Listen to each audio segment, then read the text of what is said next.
Unified 911, anong matutulong namin sa'yo? Anya ti maitulong mi ken kahapon. Anong may tatabang ko sa Unsay imo? akong ikatabang nimo? Ngini makadabang na misal ka no. Sa anumang wika o dialekto, may tulong na darating sa iyo.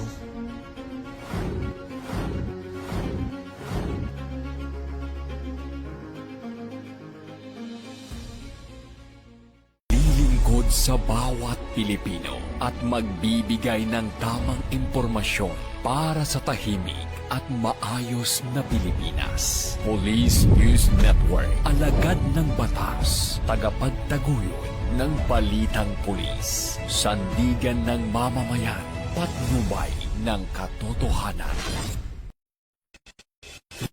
Kampo Krame, maghahatid ng pinakahuling kaganapan at nagbabagang balita. Ito ang PNN Police News Network.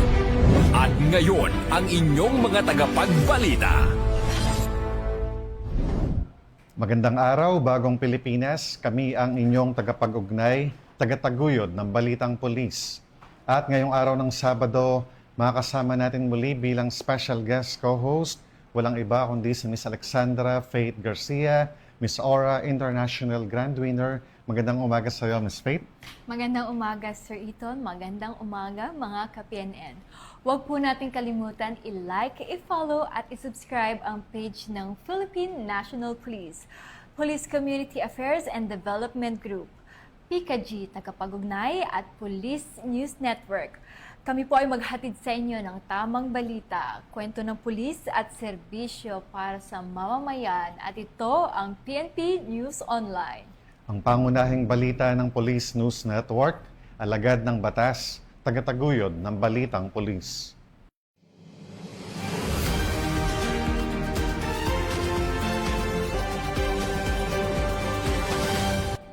Narito ang mga balitang hatid ng ating PNN correspondents mula sa iba't ibang panig ng bansa.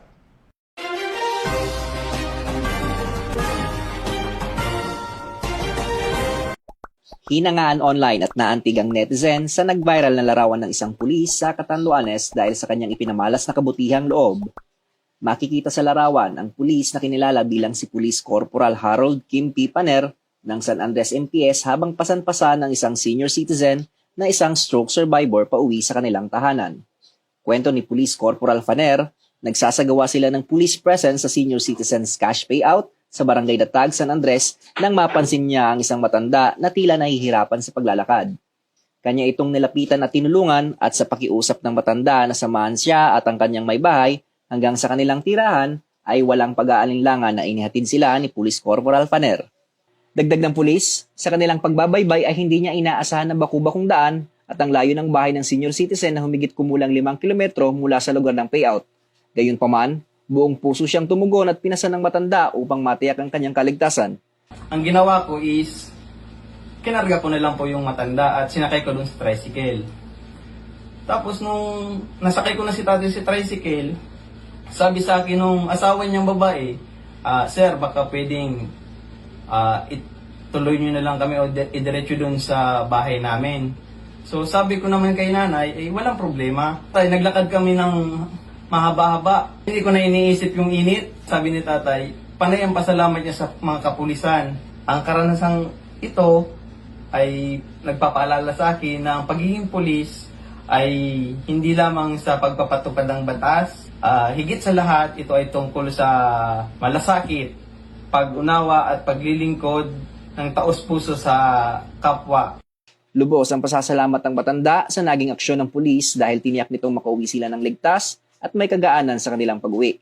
Nagpasalamat din siya sa pagbisita ng pulis San Andres ika-24 ng Hunyo, bit-bit ang mga grocery packs na mula sa concerned citizen na nagpaabot ng tulong.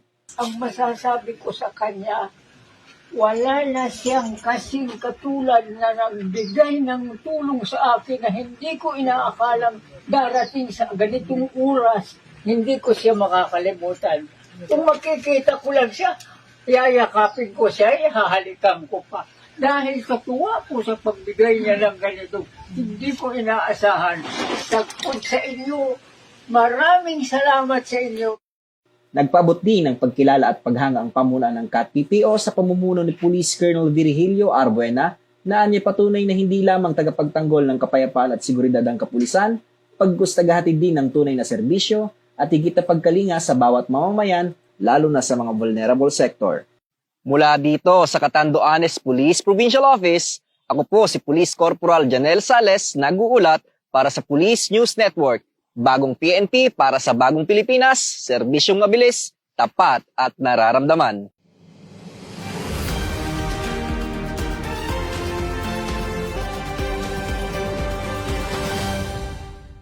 Isang individual ang naaresto ng mga tauhan ng Quezon Maritime Police Station sa isinagawang entrapment operation kaugnay ng illegal na pagbebenta ng wildlife sa Pan-Philippine Highway, Barangay Ilayang Lupay, Lucena City. Na-recover mula sa naarestong individual ang dalawang live green chick conure na may tinatayang market value na nasa 8,000 piso kasama ang mga buy-bust boodle money na ginamit sa transaksyon. Ang naarestong individual ay nahaharap sa kasong paglabag sa Section 27E ng Republic Act 9147 o ang Wildlife Resources Conservation and Protection Act, kaugnay ng Republic Act 10175 o ang Cybercrime Prevention Act of 2012. Ang suspect at mga nakumpiskang ebidensya ay dinala sa Quezon Maritime Police Station para sa karagdagang investigasyon at dokumentasyon bago isampa ang kaukulang kaso sa Office of the Provincial Prosecutor sa Lucena City. Samantala, muling pinalalahanan ng PNP Maritime Group ang publiko na mahigpit na ipinagbabawal ang illegal na pagbebenta ng wildlife at hinihikayat ang pakikiisa ng mamamayan sa pangangalaga ng ating likas na yaman. Ito ang bagong PNP para sa bagong Pilipinas, serbisyong mabilis,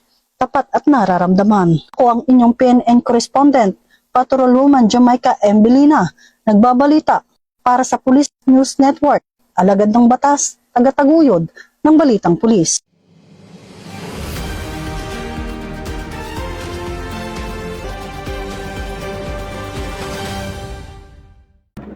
Bilang bahagi ng patuloy na mandato ng Philippine National Police na pangalagaan ang kaligtasan ng publiko, isang road crash incident ang agarang nirespondehan ng mga kapulisan sa Bontoc Mountain Province kamakailan lang. Ayon sa ulat, nakatanggap ng tawag ang hotline ng Bontoc Municipal Police Station mula sa isang concerned citizen hinggil sa naturang insidente. Agad namang rumesponde ang mga tauhan ng Bontoc MPS sa pangunguna ni Police Major Robert B. Sagandoy, Chief of Police, katuwang ang 2nd Mountain Province Provincial Mobile Force Company at iba pang mga voluntaryo. Pagdating sa lugar, natagpuan ng mga rumespondeng tauhan ng isa sa mga biktima na nakahiga sa gilid ng kalsada at may mga nakikitang sugat. Kaagad na isinagawa ang paunang lunas sa biktima bago ito ligtas na isinugod sa Bontoc General Hospital para sa karagdagang medical na atensyon. Samantala sa kabutihang palad, ligtas naman at walang malubhang pinsalang natamo ang iba pang mga sangkot na motorista. Muling pinaaalalahanan ng Bontoc Municipal Police Station ang publiko na maging maingat at mapanuri habang nagmamaneho upang maiwasan ang mga aksidente sa kalsada. Patuloy namang naninindigan ang kapulisan sa pagbibigay ng mabilis na responde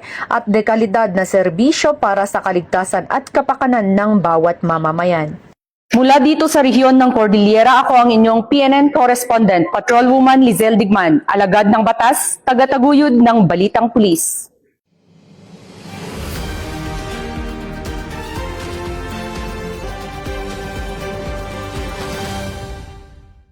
Arestado ang 8 individual matapos magsilbi ng search warrant ang mga otoridad sa isang inuupahang unit sa Barangay Quillas, Baguio City noong June 23, 2026. Sa operasyon, nakumpiska ang mga hinihinalang marijuana at shabu na may kabuuang tinatayang timbang na 4.2 grams at standard drug price na nagkakahalaga ng 96,800 pesos.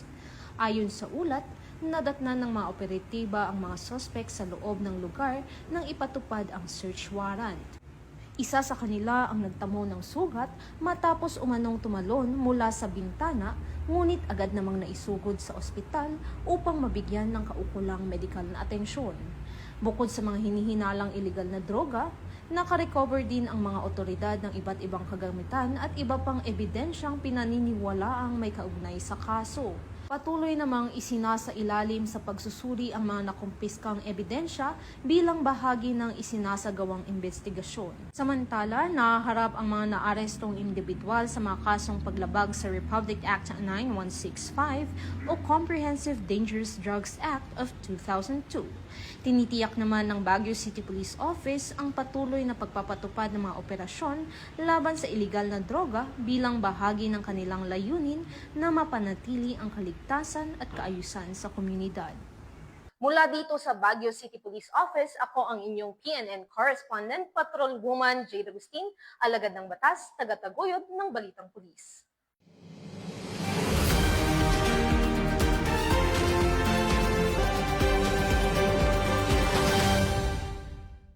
Nakumpiska ng mga otoridad ang tinatayang 476,000 pisong halaga ng hinihinalang shabu sa isang checkpoint operation sa Coronadal City, South Cotabato. 3 individual ang naaresto matapos makumpiskahan ng higit kumulang 70 gramo ng hinihinalang ilegal na droga sa isinagawang operasyon ng Coronadal City Police Station at South Cotabato Highway Patrol Team sa kahabaan ng National Highway sa Barangay Carpenter Hill bandang alas 12:45 ng tanghali noong ika-24 ng Hunyo taong kasalukuyan. Pagkatapos ng inspeksyon ay nakarecover pa ang mga operatiba ng karagdagang mga sachet, iba't ibang drug paraphernalia, mga cellular phone at ang sasakyang ginamit ng mga suspect. Inihanda na ng mga otoridad ang pagsampa ng kasong paglabag sa Republic Act 9165 o ang Comprehensive Dangerous Drugs Act of 2002 laban sa mga naarestong individual. Pinuri naman ni Police Brigadier General Alan B. Manibog, Acting Regional Director ng Police Regional Office 12, ang mga operatiba dahil sa kanilang pagiging mapagmatsyag at masigasig sa kampanya laban sa iligal na droga. Ayon sa kanya, patunay ang matagumpay na operasyon na mahalagang sandata ang pagpabantay at agarang aksyon ng kapulisan upang mapagilan ang pagkalat ng iligal na droga at mapanatiling ligtas sa mga komunidad alinsunod sa adhikain ng Philippine National Police. Bagong PNP para sa bagong Pilipinas, serbisyong mabilis, tapat at nararamdaman. Mula dito sa Police Regional Office 12, ako ang inyong PNN correspondent, Police Corporal Jose Doliano III, alagad ng batas, tagataguyod ng Balitang Pulis.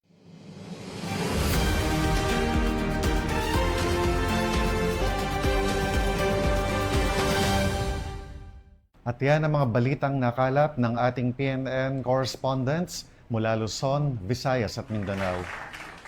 Para sa mas malawak at mabilis na ulat ng mga balita, i-like, follow, and share kami sa aming Facebook account ng Police News Network at sa Twitter account para sa mga real-time updates at YouTube channel para sa mga live stream at replays. Manatiling mapagmatsyag at alamin ang totoo.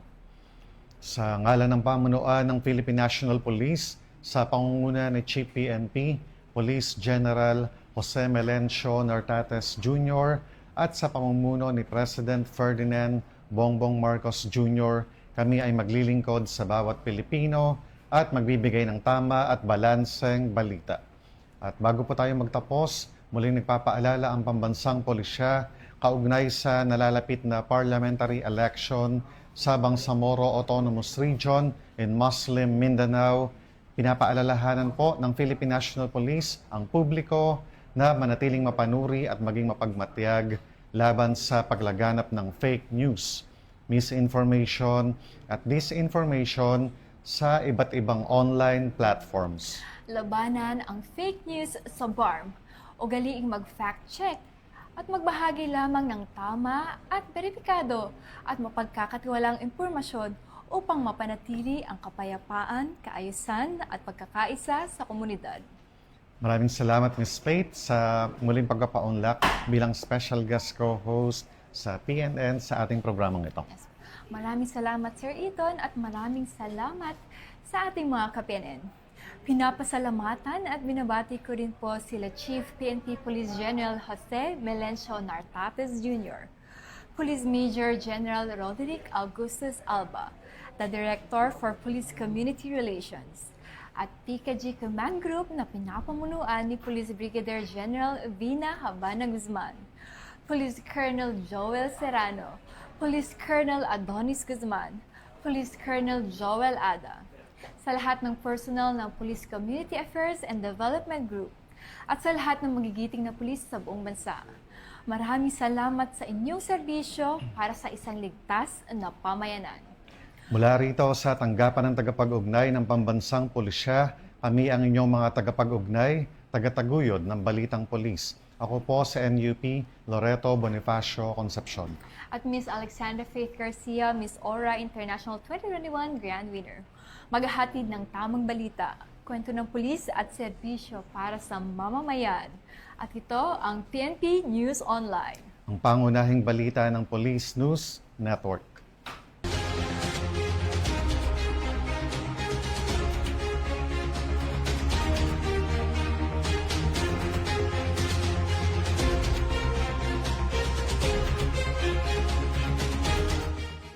Police News Network, alagad ng batas, tagapagtaguyod ng balitang pulis.